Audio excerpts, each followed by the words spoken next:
सबसे पहले तो मैं आप सभी को सज्जन लाल मेमोरियल सोसाइटी परिवार की ओर से नवरात्रि की ढेर सारी शुभकामनाएं और बधाई देता हूं।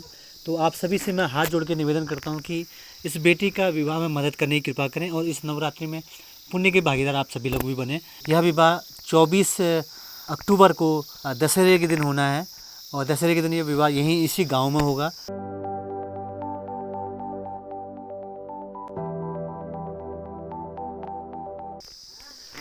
नमस्कार, मैं कमल किशोर सज्जन लाल मेमोरियल सोसाइटी में आपका हार्दिक स्वागत करता हूं। और आज मैं आया हूं कुरानी में। कुरानी गांव है, स्वालिक से अंदर पड़ता है, पिथौरागढ़ डिस्ट्रिक्ट के पास। तो इस गांव में आने का मकसद है कि आज जो यहाँ पर आपको सामने दिखाई दे रहे हैं, यहाँ पर हैं श्रीमान टीकाराम जी और इन्हीं की विशेष श्रीमती सरस्वती देवी जी और इनकी बेटी गीता जी। तो सबसे पहले तो मैं आप सभी को सज्जन लाल मेमोरियल सोसाइटी परिवार की ओर से नवरात्रि की ढेर सारी शुभकामनाएं और बधाई देता हूं। साथ ही आपको जानकारी देता हूं कि यहाँ पर जो बैठी है गीता जी, उनका इसी दशहरे में शादी होनी है 10वें दिन। तो आप सभी से निवेदन है कि इनके विवाह के लिए यथासंभव मदद कीजिए। और बाकी मैं आपको जानकारी दे रहा हूँ, श्रीमान टीकाराम जी पिछले कई सालों से अस्वस्थ हैं और ये इनकी एक सबसे बड़ी कमजोरी है कि ये याददाश्त इनकी जल्दी भूल जाते हैं, जो भी काम होता है तो याद नहीं रहता है। और बीपी इनका बहुत हाई रहता है, ऐसा ही है ना आपका? और तुम्हारा किसे तबीयत खराब? लो, तुम्हारा बीपी लो, चढ़ को खुटा न लागना, खुटन न लागना, कमर न लागना, कमर न लागो, ना धोती न लगा हगनु, कपड़ न लगा, कपड़ न लगा सकना। तो इनका कहना है कि इनकी तबीयत ऐसी है कि इनका बीपी लो रहता है। और ये टीकाराम जी है, ये इनका स्वास्थ्य पहले तो ये अपना दरगुजर करने के गांव में जो भी मजदूरी थी करते थे, लेकिन पिछले कब से बीमार हैं आप? साल भर हो गया। साल भर साल भर से आप घर ही हैं? घरी में साल भर से घर ही हैं और कोई आमदनी का स्रोत नहीं है?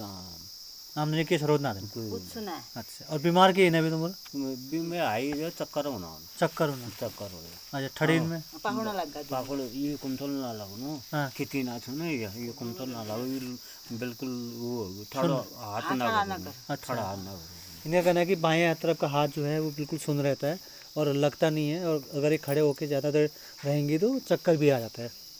और इन्होंने जानकारी दी, हमारे जो यहाँ के प्रधान हैं श्रीमान नीरज जी, उन्होंने कहा कि एक ऐसी बेटी है जिसका विवाह होना है और उसका उनके परिवार अत्यंत गरीब परिवार है। तो आप सभी से मैं हाथ जोड़ के निवेदन करता हूँ कि इस बेटी का विवाह में मदद करने की कृपा करें और इस नवरात्रि में पुण्य के भागीदार आप सभी लोग भी बने। और साथ में यह भी बताना चाहता हूँ कि इसका विवाह होना कहाँ से है। वैसे हालांकि जिनसे इनका विवाह होना है वो रहने वाले पहाड़ के हैं, लेकिन वो अभी वर्तमान में दिल्ली में रहते हैं। दिल्ली में रूनान ने, हरियाणा में रूनान, जिनकी यहाँ शादी होनी है उनका भी यहाँ रिश्तेदारी पहाड़ में काफ़ी है और उन्हीं की वहाँ हरियाणा के रहने वाले हैं। तो वहाँ से इनकी शादी होनी है गीता जी की। और गीता जी, आप ये बताएंगे कि ये रिश्ता कब तय हुआ था? इससे लगभग 3 महीने हो रहे हैं और इस रिश्ते से आप सब खुश हैं, है ना?